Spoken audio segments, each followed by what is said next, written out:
નમસ્કાર દર્શક મિત્રો, લોકસભાની અંદર ભારતીય જનતા પાર્ટીને ગુજરાતમાં હરાવવાનો ખુલ્લો પડકાર ફેંકનાર અને ગુજરાતના મોરચે હવે વધારે સક્રિય થયેલા લોકસભામાં વિપક્ષના નેતા રાહુલ ગાંધી 6 જુલાઈના રોજ શનિવારે ગુજરાતની મુલાકાતે આવી રહ્યા છે।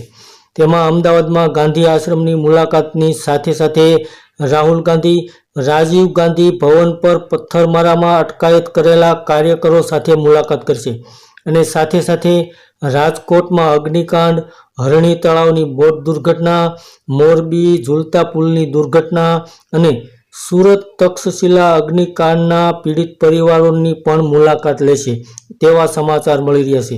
તો ગુજરાતમાં અત્યારે કોંગ્રેસ અને ભારતીય જનતા પાર્ટી વચ્ચે બનેલી ઘટના બાદ રાજકારણમાં ગરમાવો આવી ગયો છે, જેને કારણે ગુજરાતની અંદર રાહુલ ગાંધી કોંગ્રેસના કાર્યકરોની મુલાકાતે પધારી રહ્યા છે। ધન્યવાદ દર્શક મિત્રો।